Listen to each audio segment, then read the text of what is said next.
Bonjour à tous et à toutes. Je m'appelle Jaïd, j'ai 29 ans et je vais te raconter mon histoire.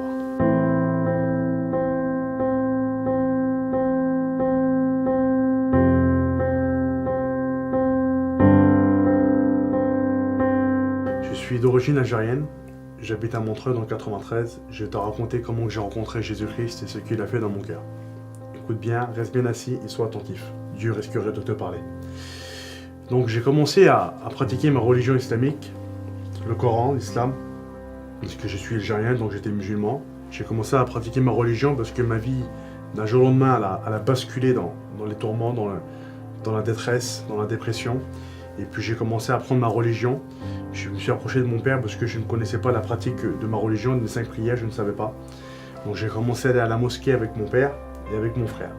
J'ai commencé à la mosquée, pratiquer mes 5 prières, les rituels donc, islamiques, le ramadan, comme tout bon musulman, les 5 piliers de l'islam. Et puis ma vie, elle a commencé à se dégrader.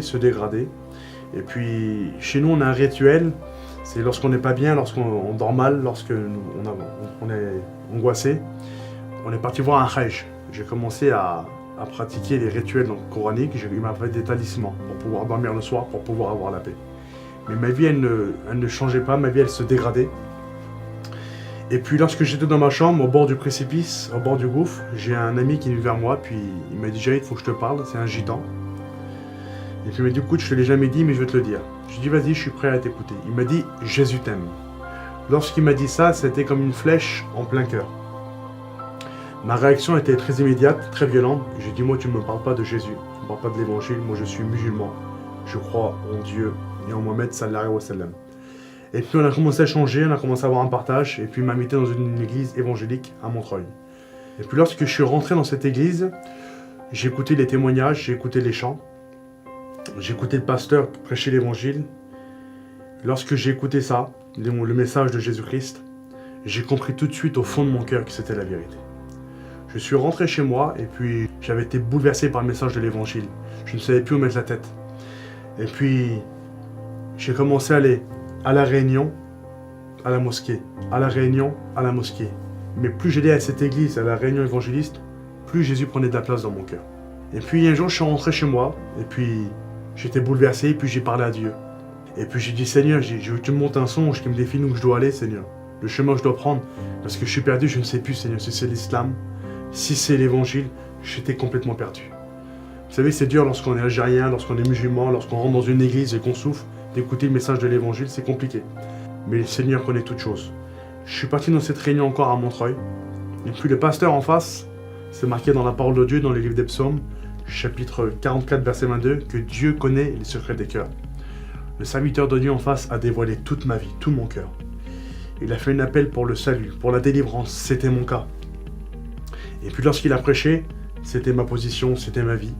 Il a prêché Luc, chapitre 4, verset 18, il va dire, c'est l'évangile de Jésus, il va dire « Je suis venu pour ceux qui ont le cœur brisé. » C'était mon cas. Et puis j'ai levé ma main, j'ai donné mon cœur au Seigneur, et puis je suis rentré à la maison. J'étais bouleversé, j'étais chamboulé.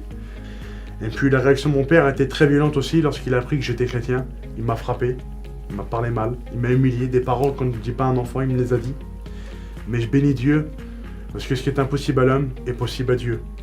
Aujourd'hui, Dieu a fait des grandes choses dans ma vie. Dieu aujourd'hui a touché le cœur de mon père. Il est converti à l'évangile. J'ai ma mère qui s'est convertie à l'évangile. J'ai ma sœur qui s'est convertie à l'évangile. Il me reste 2 frères. Il y en a un qui sait que l'évangile c'est la vérité dans son cœur, mais il est encore lié. Et puis il faudra dire une chose aujourd'hui. Peu importe la souffrance que tu as, l'état de ton cœur, l'état de ta vie, il faudra dire une chose aujourd'hui. Livre de Daniel, chapitre 2, verset 21. Il est le Dieu qui change les temps et les circonstances. Il faudra te dire aujourd'hui que Dieu est capable de toucher ton cœur, peu importe où tu es, peu importe la situation que tu as, ce que tu vis, par où tu passes, Dieu est capable d'agir.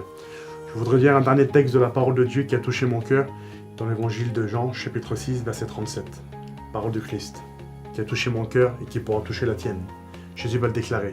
Il va dire, je ne mettrai pas dehors celui qui vient à moi. Donc peu importe où tu es, pour te dire une chose, que le Seigneur est taqué, que Dieu te bénisse.